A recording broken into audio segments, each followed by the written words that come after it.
Good morning. Welcome back. Welcome back to Who Am I? Who am I? Just a little thing we do. We're going to talk about our identity, our nature, who we are, why we're here, how to make it better, how to understand ourselves better, so that we can make our lives on planet Earth work a little better. If you're wondering why you haven't seen that much of me the last couple of days, I actually tried to post yesterday morning's show yesterday morning, and it wasn't until last night that I finally got it to upload and process properly. And the day before that, I skipped the show entirely because I was having such a bad 24-hour period. I had a moment where I was lost in the wilderness. I was lost in the weeds. I was consumed by sorrowful, despairing, negative thoughts about things, and it took me a while to come back to myself. And shoot, what's happening? Hey, how you doing? I'm sorry, that's Cash Cab starting on my computer. Stop it! 7 to Greenwich. Stop it! Greenwich at 7. Sorry about that. That begs the question, should I restart the show?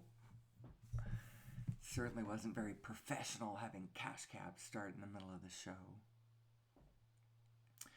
Yeah, I was struggling with some negative emotions about silly things. I had such a bad bowling day on Thursday morning. I went into pre-bowl, and I was consumed by how awful that was and how unhappy it made me. Then I had some issues with my daughter yesterday, but I think we're all back on track. And so I'm back in the studio for one more day before our famous trip to Bandon, Oregon happens. Well, we're actually staying in Coos Bay, but my husband's going to golf Bandon Dunes. And I'm going to walk with him. It'll be like a 5-mile walk every day to do that in the rain. We'll see how I feel when we come back. Hopefully it'll be bracing and adventurous and beautiful and exciting and spiritual, and I don't know what I hope for it. Good food, warm fire, I don't know, rain. That's one thing, so we haven't had rain here for a month, and I would love some rain. Although we're going to go to somewhere else where it's raining somewhere else, and I don't think they need the rain there. I don't know. Everybody needs rain. Who am I? Who am I? Why do I do this show? What's the whole point of it? I think we are really special. I think human beings are entirely unique, special, gifted, if you will, cursed and privileged at the same time. Our story is magnificent. And I'm not feeling all that terrific this morning, so hold on one second. So one question I have to ask myself as I do this show is, today, in this moment, am I doing it from the outside, trying to impress you guys for some reason? Or am I doing it from the inside, a true vocational calling, from my inner voice? Is that what's happening? Or is it the other one? It could easily be either one. You toggle back and forth, I would like to have my more conventional self get out of the way a little bit and allow my broader perspective to come through and speak if she wants to. It's sort of my trying to build a platform to allow her to do that.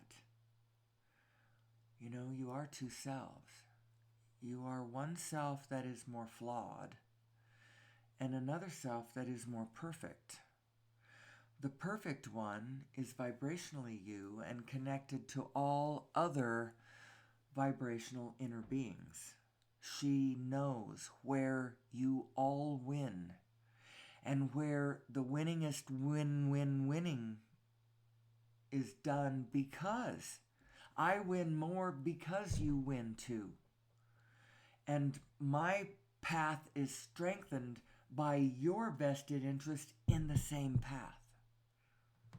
Or, from your side of it anyway. It's the win-win position. Now, I sort of conceived this. I'm not sure exactly when it came into being in my lexicon, and I started focusing there. But the more that my thoughts keep going there and weaving that in, I realize how important that is. It reduces the resistance that you're going to have from anybody. You're not going to have resistance if your plans and what you want to do makes everybody else's world a better place. They won't fight you on it. As a matter of fact, whenever they can, in their busy day and their busy life with all of their overwhelmment too, because everybody else is overwhelmed too, to a point. I mean, when they turn to some subjects, everyone is overwhelmed somewhere, or most everybody is overwhelmed somewhere. Whether it has to do with that garage that they just can't get quite organized, or whether it's the specific subject of the children in certain areas of their needs, or whether it's your financial stuff, or whether it's your in-laws, or whether it's your job, or whether it's traffic, or whether it's shopping or something, or whether it's having to be responsible for understanding the full geopolitical nature of the world, and in my civics understand the structure of my government, and then know all the personalities of the people involved who are all running, and be able to project, when I vote for this person or that person, what's going to happen. We're all responsible for all of that, and we've got an election coming up, and there's a lot on the line. There's a lot of our structure is based on. So I think it's a valid question. I think we should ask ourselves, who are we and what are we doing? What is the point? What is the object of the exercise? What is, and even though I ask this every day, it doesn't mean I have no clue as to where one might start. I ask this, who am I? Who am I? I do have an inkling. A little bit. You start to get a sense. It's just a sense of who you are. You're like, oh, I'm really big. There's so much to this. And there's so much that's expected of me. How the heck do you sort any of this out? And the way you sort it out is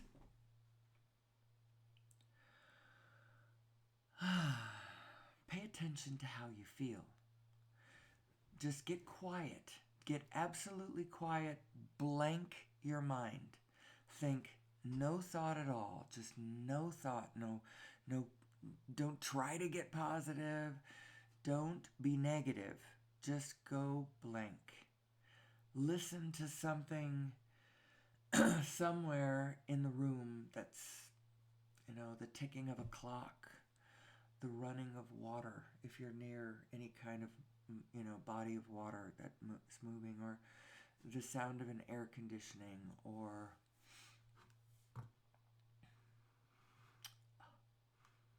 I have to do this, sorry. Something steady. A fan is good. Find something and just focus on that for like 15 minutes, peacefully, restfully. Try to, without driving to anything. Just do it. Just disconnect. And supposedly, and I get the idea. I see why they ask you to do this. I see why meditation is a good idea. You want to get your conventional self into the habit of being positive, optimistic, interested, satisfied, because if not, then you are two different people. Your inner being is all of those things. She's satisfied, she's positive, she's interested, she's pulled herself is all together. And she is a whole thing addressing the world not in negative emotion. When you go into negative emotion, the only thing that negative emotion is that you are in a state way different than your inner being is. You got to find a way to be in the same state. Just general. Find a way to be in the same general state of being. Now, you could say, well, that's all well and fine because I've got this crap to worry about. How do I abide X and still be positive, for crying out loud? X is like the definition of negative. Well, it's because you are not the conditions. You're being conditional if you do that. If you say, I am these conditions and these conditions are bad, therefore, I have to be negative about it. How can I be positive in the face of me being this? Well, hold on. And there's the crux of it. You have to find a way to disconnect that, to not be conditional, to dissociate yourself from the conditions around you. Now, it helped me to accomplish a recognition of where I end and where the conditions around me begin. You know, what's the difference between me and the conditions around me? When I was 12 actually, I had just turned 12. It was 1972, August of 1972. I was not yet a month into my 12th year when the family, an abbreviated version of the family, a Reader's Digest version of the family, just 3 of the Pace children and the Pace parents, no cousin, and not the oldest sister. So quite an abbreviated, we left 2 of our households behind, 2 of our homes behind, the one in the mountains, the one in the city. And we moved to Africa. We moved to Nairobi, Kenya. And my dad took a job with the United Nations, the Food and Agricultural Organization of the United Nations, and he went and did a kind of a wildlife-y meets human needs sort of job where he was studying wildlife to try to find the graceful, the peaceful, the proper interface between the two, you know, so that the encroachment of further of human beings, they could keep an order. They could keep the animal kingdom going.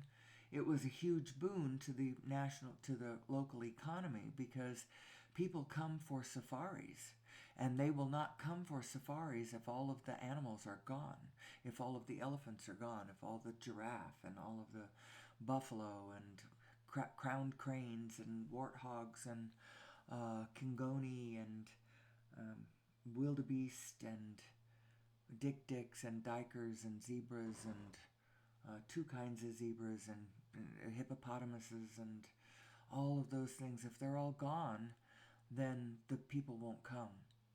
And so, but my father's expertise is plants. He was a botanist, forester, botanist, range ecologist. And so his very job was to look at the big picture, the natural world, big picture.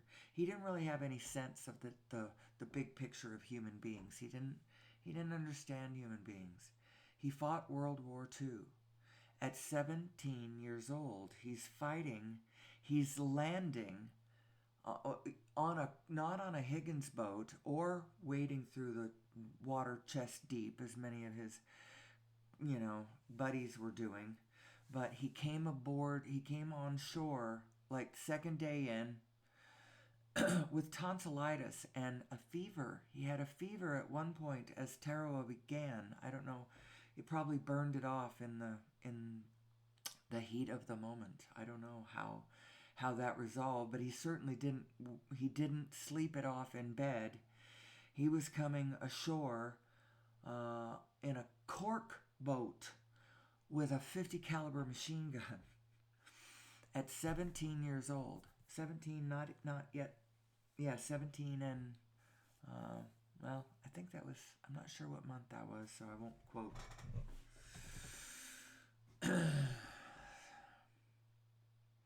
With tonsillitis and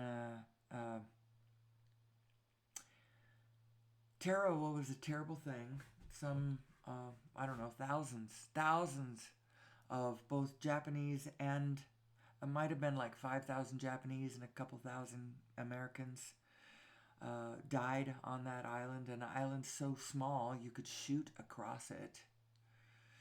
And he was doing that at 17. No wonder he did not understand human beings. He did not, the entire time that I knew him, he was not good at conflict. He was actually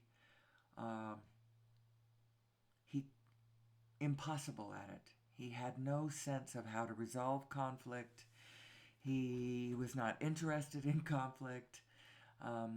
He retreated from conflict. If you confronted him with conflict, he would shut down.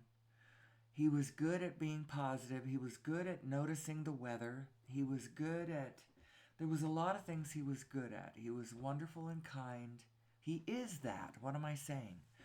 Actually, but I'm remembering him from when I was a child. That's why I say what he was.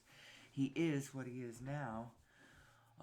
Almost 99 years old and sort of getting lost. Not really having a good sense of what the world really is. The fact that we're even still fighting him.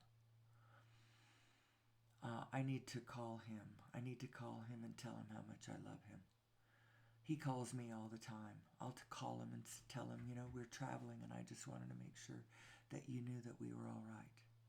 Because what he wants is he wants to get in touch with us in consciousness. And my mother was like that, and I didn't have to be with her all the time. I'll call him. I'll call him today. That's a good idea. Anyway, so who am I? Who am I? I get lost all the time in this. So as I do the show, I'm riffing a lot about our common self that we are, our common cause, our common structure. Usually, I'm talking about it from the outside. What is our biotechnology? How are we designed? What are we made of? How do you work the calculations, to work the formulas, to understand your position on the grid and how best to move forward in any given time, faced with any given conundrum? I have my formulas based on what is actually happening. If it looks like a negative, for instance, that's just a piece of it.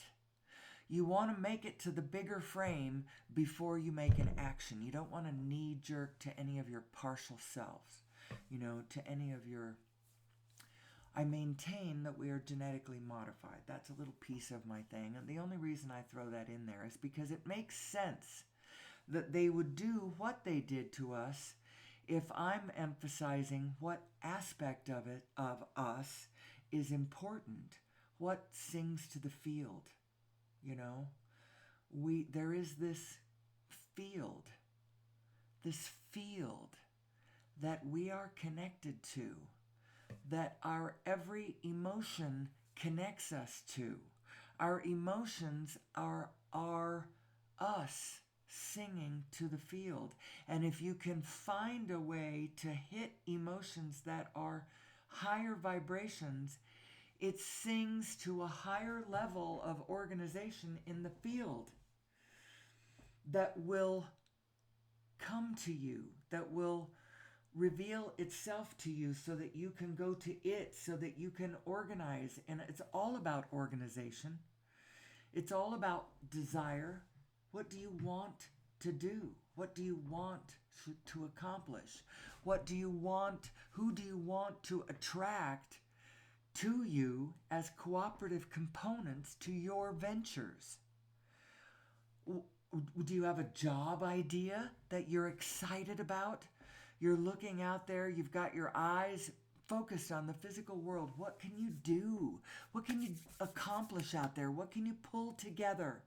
What can you make happen? How to understand both who you are, what the field is, how it works, what other people are doing, what the dangers to your ventures might be.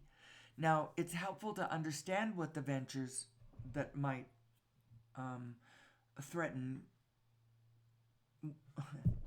what might be threatening to your ventures. It's helpful to understand those on the one hand, but absolutely not be focusing on those dangers to your ventures. You know, you can't be focusing on danger. You can't unless it's on a thrilling, excited, eager, light in your eyes, life in your step, smile on your face, joyful, fearless kind of way. There are a few people that live their lives that way. I'm not one of them. My conventional self is quite small. It really is very small. I'm not part of much of a larger organization. That's probably why it hit me so hard when I was smack dabbed with a couple of my failings the other day. It's why I fell to pieces on Thursday when I could not bowl. I needed to bowl at least 150. My average is around 160. I don't know. It might be 159, but it might be 160. It's hard. I wouldn't know until I see well, I could look it up online. It's there, but I'll round it 160. So I should have bowled a 150, and I bowled a 118.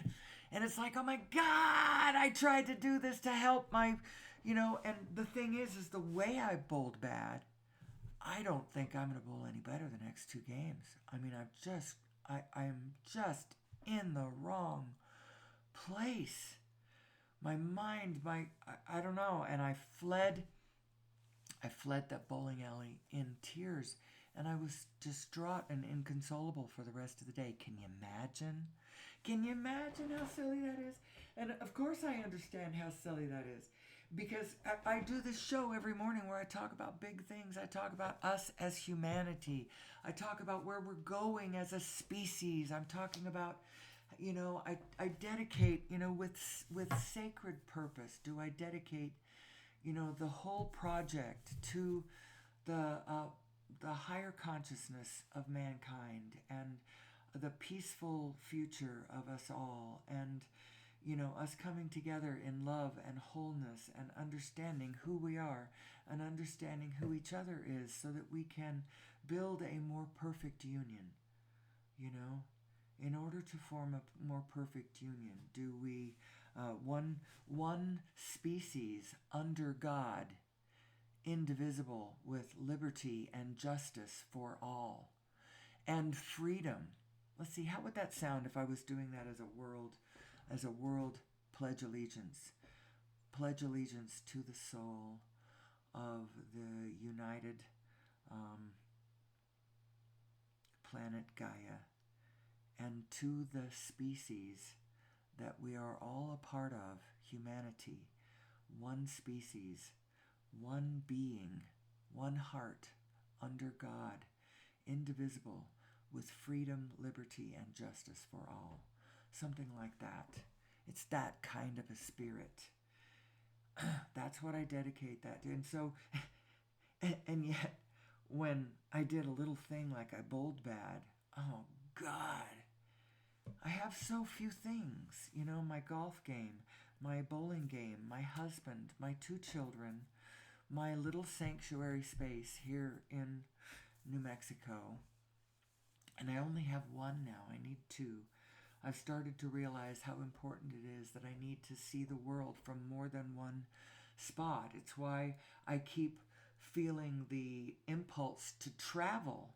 But I, as a Cancer, I'm born in July, I'm a Cancer. I don't like to be away from home. I'm a very homebody kind of a soul. So what I need, I really need, I want 2 homes. And I just need to know where that other home, where I want it to be. I need to focus on my physical world a little more. I have been focusing on the immaterial, but the immaterial actually meets the material. It's not that the the material world isn't an illusion. It's just what it how fixed or not fixed it is usually not well understood by our consciousness. Our greater consciousness knows what it's looking at, but our smaller self, our conventional self, our physical mind, our physical self that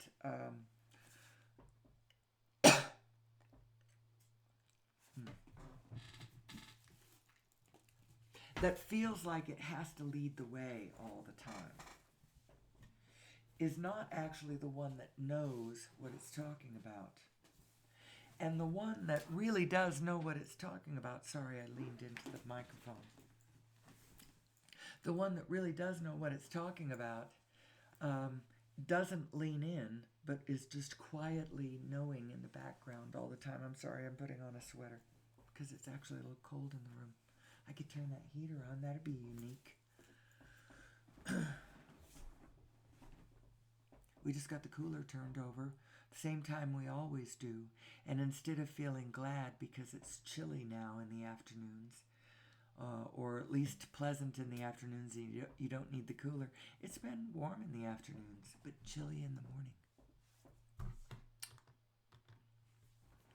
So right there in the bit about the physical mind that thinks it knows, it thinks it's running the show. That's what Joseph Campbell said in his Power of Myth. He's like, it's a secondary organ, but it thinks that it's running the show. And he's pointing to his brain inside of his skull. Einstein said it this way. He said, now if you've heard this before because you're a fan, I'm sorry. But part of the show is actually the process of me getting better and better at putting the totality of this presentation together. You know, this fits with this, fits with this, fits with this, and all of it strengthens this whole monumental thesis position, which is that A, we're amazing, B, we are all connected to, we're not just connected to, we are extensions of source energy. That's what we are.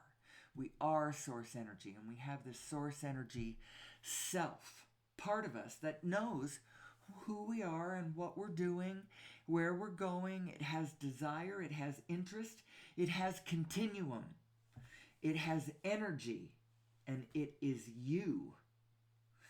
And it is you connected to everything else, but it is you from your position, always your position, connected to everything else. And the Einstein quote that I think connects to this thought here is Einstein saying, the intuitive mind in this case is source mind.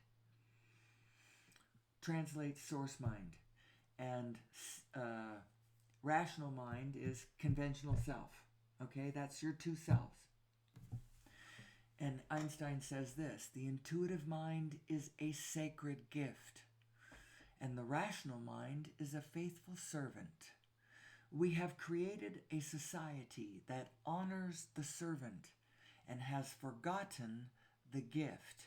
Most people don't even realize that they have this. They certainly don't stand on it in any kind of a confident way, knowing that it's there.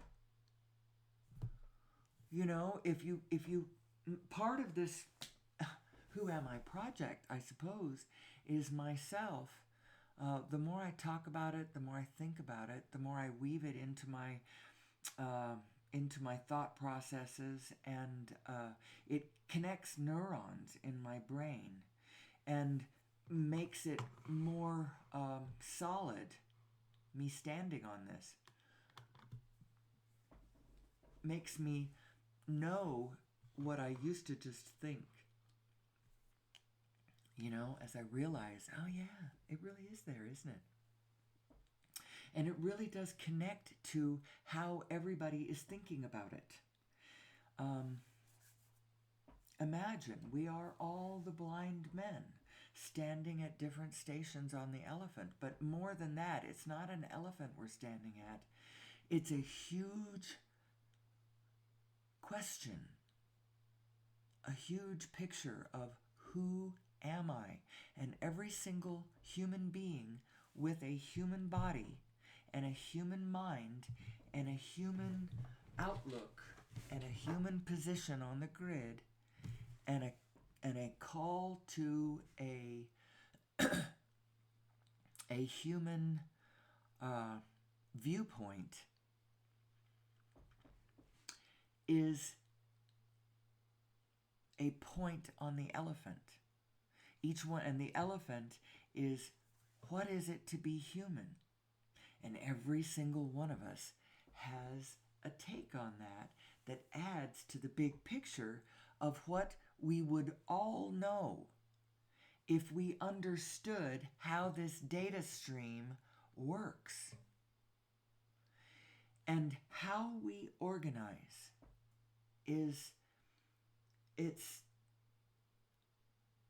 It really is true that at the very most fundamental point of everything, what the world is made of spin. It's just the craziest thing. And at the center of every spin, you could conceive of it this way. So your overview mind is the conceiver. Your physical brain is your physical brain, the brain in your skull, the thing you can touch. Your physical brain is the receiver of the vibrational frequencies of the overview brain, who is the conceiver. And then your physical mind, which is different than the physical brain, your brain is the physical stuff, and your mind is what it is thinking. It's the stuff that your brain is spinning, is your mind. So one is vibrational, one is physical. Ultimately, the physical is also vibrational. It's just a denser version of physicality, but it is all vibrational. But your physical mind is vibrational. So let's do that again. Your overview self is the conceiver. Your physical brain is the receiver. It's a receiver. It's a receiver. And your physical self is a transmitter. Your soul, your thoughts, the impetus of your desire projecting outward. Well, you're transmitting a lot of things. You're a carnal engine. You're outputting all kinds of things. Thermal output and a heartbeat that's making an electromagnetic field around you that could be read with equipment you could buy at Lowe's. You don't even have to go down to the medical store and buy the magnetoencephalogram that would have to you'd have to do to pick up your brain waves, but your heartbeat is putting out a beat that's really quite. Anyway, your overview self, your inner being, your vibrational source connected mind, but that is you, is the conceiver. Your physical brain is the receiver, and your physical mind is the perceiver. And anyway, that's what I'm doing right now, as I just had some magnificent thought, which now, since I stopped and did the conceiver, receiver, perceiver, I've lost the magnificent thought I had that my physical, my overview self was conceiving, and my physical brain was receiving, and I was perceiving and getting ready to tell you, and then I lost it. Sorry about that. It happens all the time, especially when you're chasing esoteric and fleeting concepts with little physical atomic reality to tag them to. When you can tag it to something physical in the world around you, it's easier to remember what you're talking about. You're talking about a thing, and it's right in front of you, you know. Oh yeah, the car. Oh yeah, the car. Oh yeah, the car. But if you're talking about thoughts that are skating across the galaxies at the speed of light around the universe and back, sometimes when you lose a thread, it's hard to look around and find, where you were. Oh yeah, well, I guess it's lost. I might run across that track again someday. But if you haven't laid in some neurotransmitters connecting that thought to that thought in that point on the grid, you may have a hard time finding that exact thought again. But I don't know. That's what this exercise of who am I has been for me. It's been me laying in tracks in my neurotransmitter system, in my physical brain, so that I get better at receiving certain conceived thoughts from my intuitive self. My, is that what he called it? Intuitive, what did he call it? He called it intuitive mind. Intuitive mind and rational mind. He's correct. It is two minds. And one is your source mind. Your intuitive mind is your source mind, and it is bigger than you. I'm not sure that Einstein was conceiving of your intuitive mind as being connected to the whole universe, but it is. You are connected to the whole thing. You are matrixed to the information of the whole thing through this energy field. And this energy field could be tapped for human purposes. And if we should figure out how to do it, and I believe that this is the very source of ask and it is given, ask and this would be the answer to our prayers. But it's not just going to be handed to us. We've got to figure it out. We've got to understand who we are. We've got to understand our place in a unified field of physics understandings. Understand that spirituality, in a way, spirit is like part of the physics of the physical world that we haven't understood. The vibrational nature of this actual physical grid that we are standing on. When I talk about spirituality, I'm actually talking about physics. And there is a relationship between these two that is not, it is not okay for the physicist to be in a room looking at physics and not thinking about spirit, at the same time while the church people are in church thinking about spirit without thinking about physics. They are one and the same thing. And our understanding of one brings us to a better understanding of how to live, how to be, how to be kind and loving and connected in this world we all share. That's what the point is. How do we form a more perfect union? How do we be one species under God, indivisible, with freedom, liberty, and justice for all? And opportunity, freedom, liberty, justice, opportunity, and the pursuit of happiness for all. Amen. How do we do that? How do we do that? How do we gather together everything that we know and put it in one place and understand that we are capable of knowing everything that we know? We are capable. We just don't be quite so physical. Don't be physical primarily. Go physical secondarily. But know also that the physicality of it is the primary goal. It is the goal. But the only way to get there is to know that it is a secondary effect to the vibrational world. The physical form springs into place post-vibration. It's I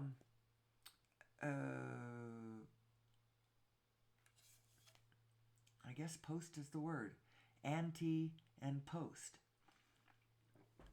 Ante-meridian, post-meridian. Yep, that's the answer. Who am I? Who am I? And then, so from an individual standpoint, there's a lot to talk about too, because you don't have to be all that concerned about global events all the time. Although at times of election, and there are certain times when you're expected to feel one with a people. Who do you feel one with? Do you feel one with America right now? I don't feel like America is one. I feel like America is two, if not many, many, many, many, many. Of course, it is many, many, many, many, many. And that is what it is. And what it should be is two things: incredible diversity, and then one under the umbrella of all that diversity. So it's just the same everything and one thing that every individual is. I am myself and I am everything. That's ultimately the two scales that you are. Now, there are other scales in between. You know, I am my bowling team. You know, I am my family unit. I am my village. I actually live in something that they call a village. Isn't that charming? Right on the edge of something they call a city.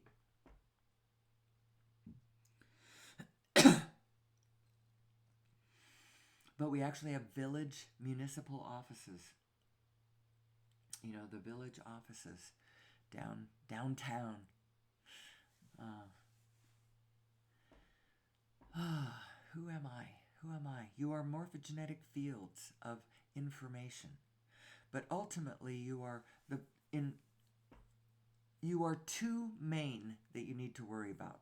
One is your smallness, your individualness, your who you are in your body, in your mind, whom you have control over, and the only one you have control over. The only one you have control over. Somehow you got to get it through your head that you don't have control over anybody else. Period. Then you can build from that, though, because you have influence and there is flow going on around you that others are participating in, that you are participating in, that you can that you have influence over the way it organizes, the purity, the clarity, the efficiency, the intention, all of that you have influence over.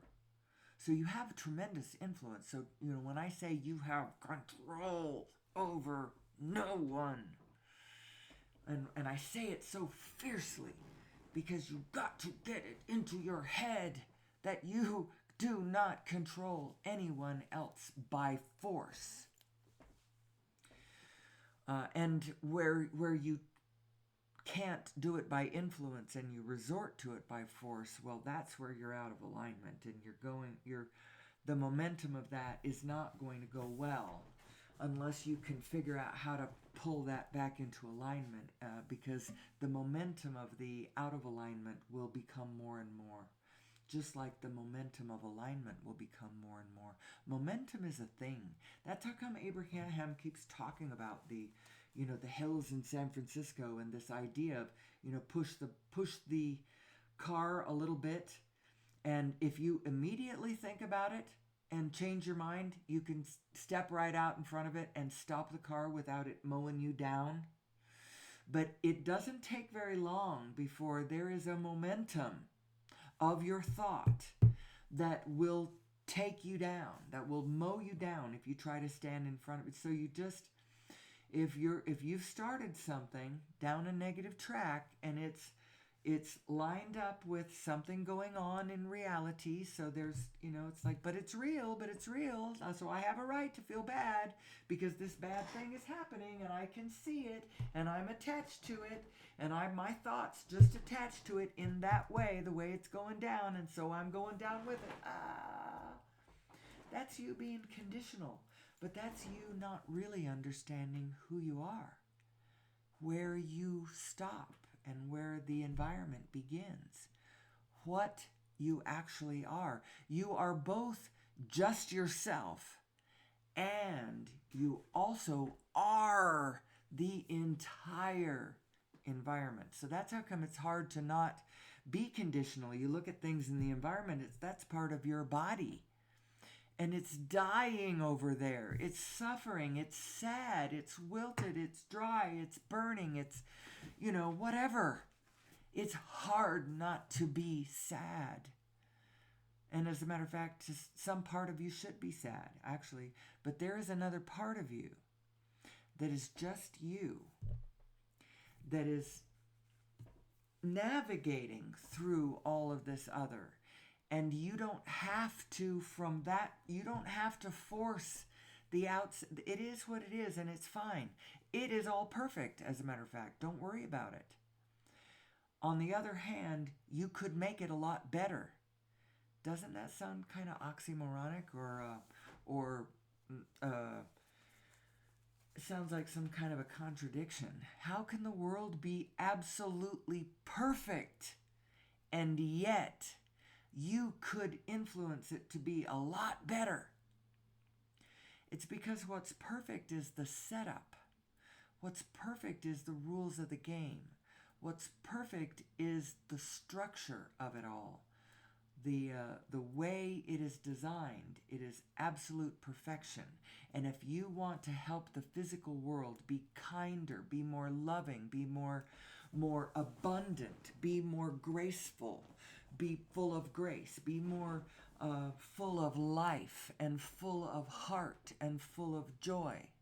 If you want it to be more of that, then what you've got to do is understand this perfect setup and understand who you are in this perfect setup, this perfect you that you are, in this perfect setup.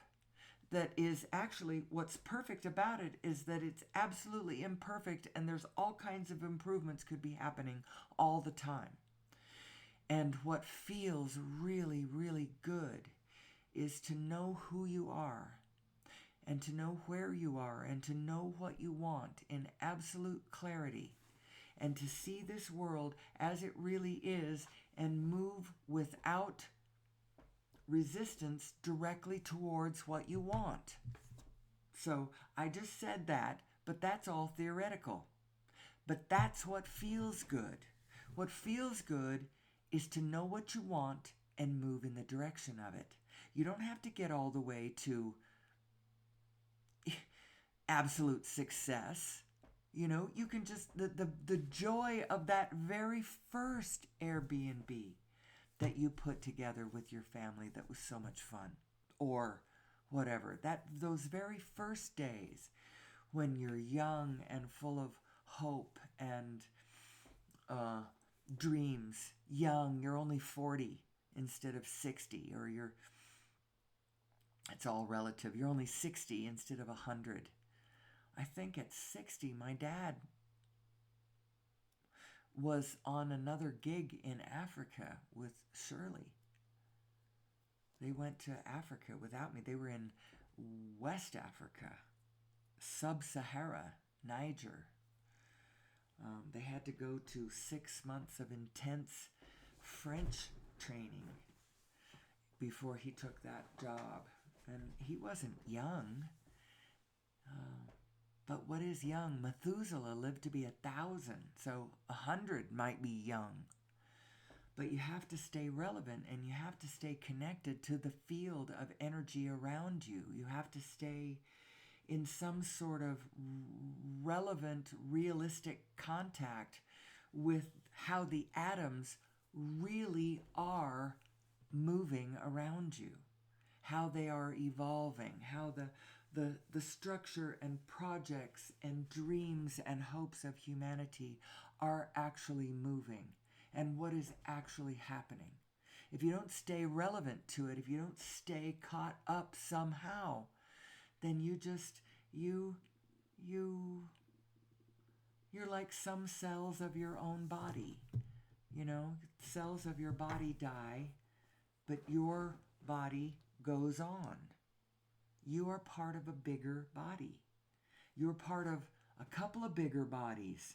One bigger body that we are a part of is humanity with a capital H, and we really are cells in the body of this great humanity. And war is an abomination to that kind of idea. An abomination, it's an autoimmune disorder.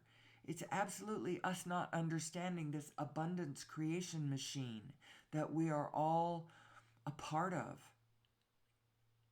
that we are all matrixed together in with, and have a consciousness that can understand.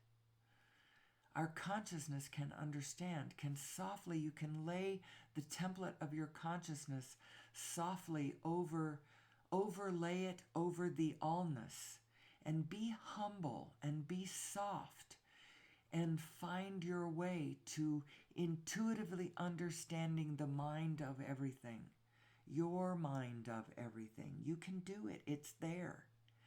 Now, from that position, you're like, oh, okay, now I don't really know what to do with that. I get it. I get it. I am not going to push back against anybody else anymore. I am small and it is large. You know, I am one and we are many. Amen. That sort of thing. But what I will do is now I will turn my face to my position on the grid. And it is my responsibility to make choices. What do I want? What do I want? What intentions do I want to begin? What momentums do I want to start that I find interesting, that I find that would help, that would make it better somehow, that would make it more. So I have decided that my life's work is going to be somehow to raise consciousness about who we are and how this works, and in what direction actually our success lies. So close your eyes to the outside world and forget about any specific conditions, and know that the direction that our future lies is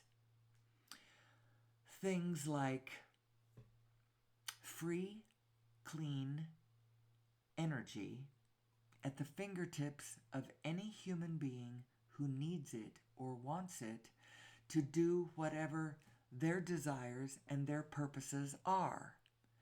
And if we could get into alignment so that all of our desires and purposes are always to do things like create more abundance,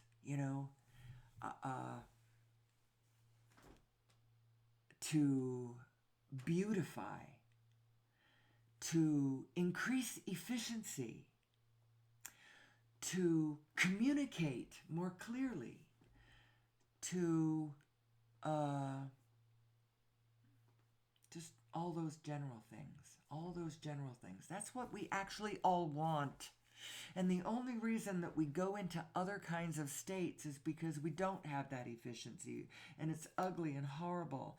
And people aren't nice at all. And look at how that... And I'm cold. And my children don't have enough to eat.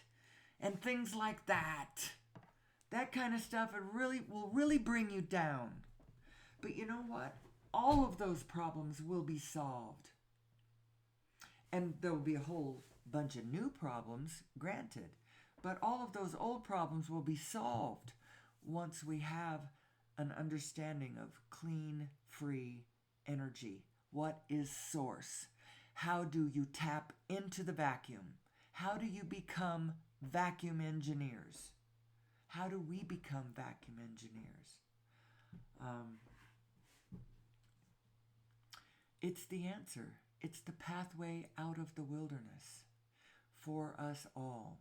Now, gravity control is going to come right along with that, because with our understanding of what the vacuum actually is, what all of these Planck fluctuators are.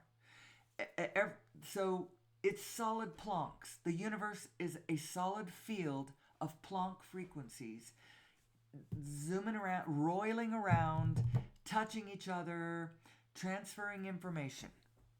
Now, at any Planck point, there is potential for spin. Now, there's spin within spin within spin. I believe that there is a point, a mysterious point. Somehow, I call it, it's a point that we all share.